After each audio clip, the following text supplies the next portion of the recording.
আসসালামু আলাইকুম। আশা করি সবাই ভালো আছেন। আল্লাহর রহমতে আমিও ভালো আছি। তো আজকে যে টপিকের উপর আমি কথা বলব সেটি হলো জাপানে যেতে মোট বা জাপানে যাওয়ার ক্ষেত্রে কি খরচ হয় সেসব বিষয়ে। তো জাপানে যাওয়ার জন্য খরচ মূলত নির্ভর করে ভিসার উপরে। কোন ভিসায় বা কোন পদ্ধতিতে আমি জাপানে যাচ্ছি তার উপরে এর খরচ নির্ভর করে। যদি আমি যাই স্টুডেন্ট ভিসায় তাহলে খরচ একটু তুলনামূলকভাবে বেশি হয়।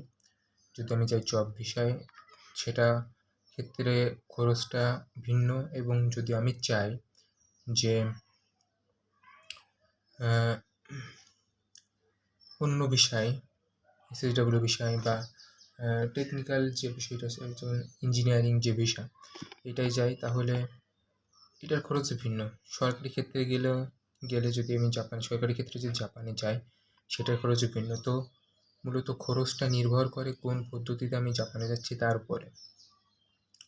তো জাপানে যাওয়ার ক্ষেত্রে আমি ২টি টপিকের খরচ আমি তুলে ধরার চেষ্টা করব। সেটি হলো একটা হলো স্টুডেন্ট ভিসার খরচ এবং অপরটি হলো জব ভিসার যে খরচ সেটির জন্য সেটি।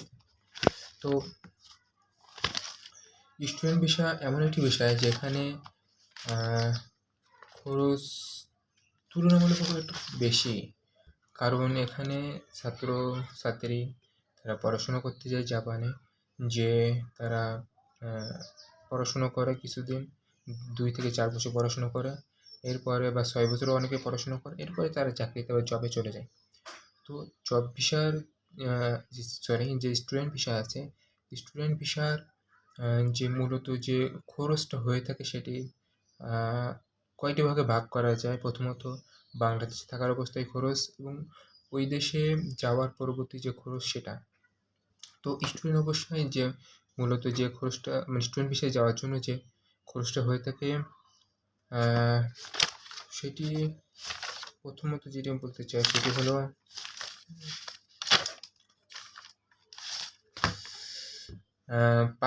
প্রথম যে খরচ হয় সেটি হলো পাসপোর্ট এবং প্রাথমিক প্রস্তুতি। আমাদের যে প্রাথমিক যে প্রস্তুতি থাকে এটার পরে কিছু খরচ নির্ভর করে, যেমন পাসপোর্ট তৈরি করা, ছবি মেকিং বা অন্যান্য যাতায়াত খরচ, যেসব যাওয়ার ক্ষেত্রে যেসব ডকুমেন্ট, যেসব সমস্যার সৃষ্টি হয় সেসব ক্ষেত্রে যে সমাধানের জন্য যেসব খরচ হয় সেটা হলো পাসপোর্ট এবং প্রাথমিক খরচের প্রস্তুতিও এটাই। তো পাসপোর্টে আনুমানিক ৬ থেকে ১২,০০০ টাকার মতো খরচ হয়ে থাকে এবং সব মিলায় আনুষঙ্গিক ১০ থেকে ২০,০০০ টাকার মতো খরচ হয়ে থাকে পাসপোর্ট প্রস্তুতিতে, যদি কোনো ইল্লিগাল কাজ না করা হয় তো বেসিক্যালি। তারপরে যে খরচটা ২ নম্বরে যে খরচটা হয়ে থাকে মূলত সেটি হলো ভাষা শেখার যে খরচ সেটি। জাপানে যাওয়ার জন্য আমরা সবাই জানি যে ভাষা শেখা খুবই গুরুত্বপূর্ণ। ভাষা জাপানের জন্য খুবই গুরুত্বপূর্ণ। জাপানে যদি কেউ ভালোভাবে ভাষা না শিখে তার টিকে থাকা খুব মুশকিল হয়ে যায়। তো জাপানি ভাষা শেখার কয়েকটি লেভেল আছে N5, N4, N3, N2 এবং N1। তো জাপানে যাওয়ার জন্য N5 পাস লাগে, কিন্তু একজন ভালো স্টুডেন্ট, একজন ভালো কেউ যদি ভালোভাবে যেতে চায় জাপানে তাহলে তাকে N5, N4 এবং N3 এই ৩টি কমপ্লিট করে যেতে হবে আমি মনে করি, এবং করতেই হবে তাকে। তাহলে সে ভালোভাবে জাপানে গিয়ে স্টে করতে পারবে।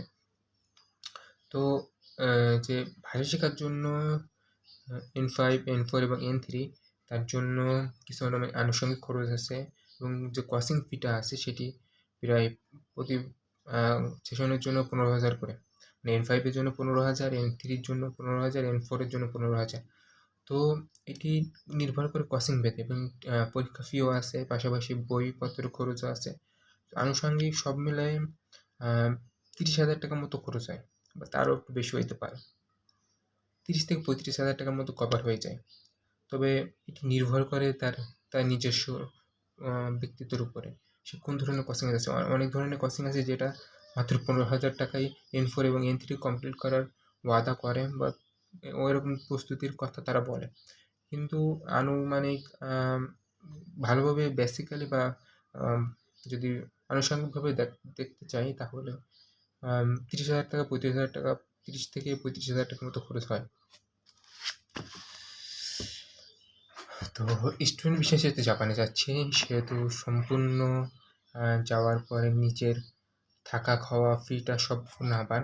তো জাপানি স্টুডেন্ট ভিসা যাওয়ার ক্ষেত্রে অগ্রিম ওই যে স্কুলে আমি যাচ্ছি ভাষা শেখার জন্য সেই স্কুলের স্কুল ফি ১ বছরের বা ৬ মাসের এবং যে থাকার ফি ডরমিটরি যে ফিটা আছে সেটি দিয়ে প্রদান করতে হয় ১ বছরের বা ৬ মাসের।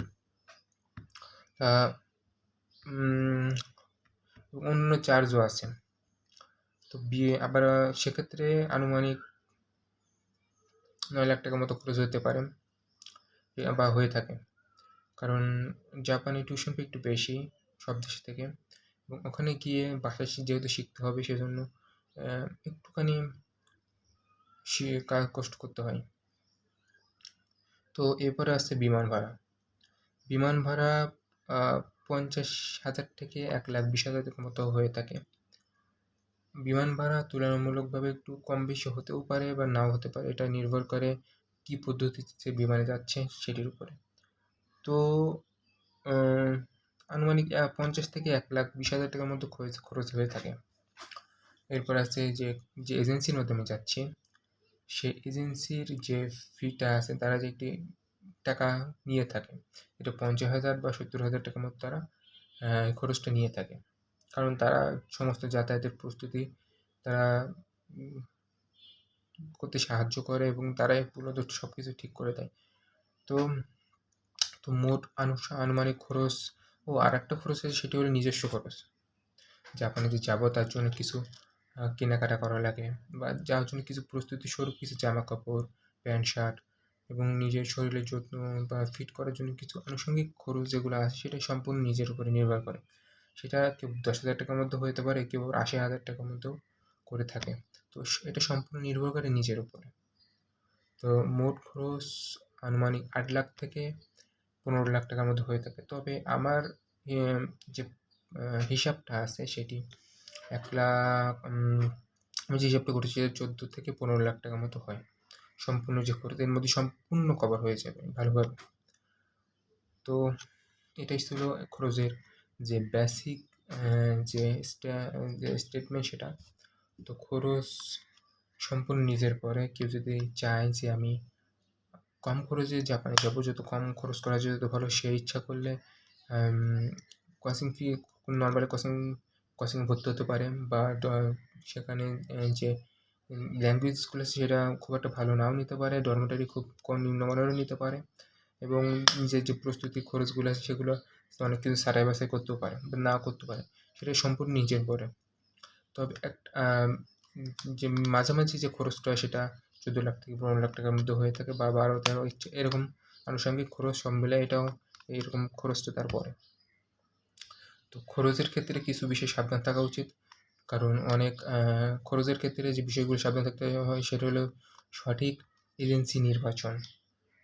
এজেন্সি যদি সঠিক না হয় তাহলে টাকা ঘাপলা যাওয়ার সম্ভাবনা থাকে বা টাকা নষ্ট হওয়ার সম্ভাবনা থাকে। কারণ অনেক এজেন্সি আছে তারা ভালো ডরমিটরির নামে টাকা নিয়ে একটা ডরমিটরিতে ১০-১৫ জন ঢুকায়ে দেয়, যেটি খুবই অসুবিধাজনক হয়ে যায় এবং থাকার জন্য খুব কষ্টদায়ক হয়ে যায়। তো এটা সম্পূর্ণ নির্ভর করে নিজের উপরে, নিজের ব্যক্তিত্বের উপরে কী ধরনের আমি তথ্য সংগ্রহ করছি এবং কী ধরনের আমি পদক্ষেপ নিচ্ছি তার উপরে। তো আমি পরিশেষে এটাই বলতে চাই যে সমস্ত খরচ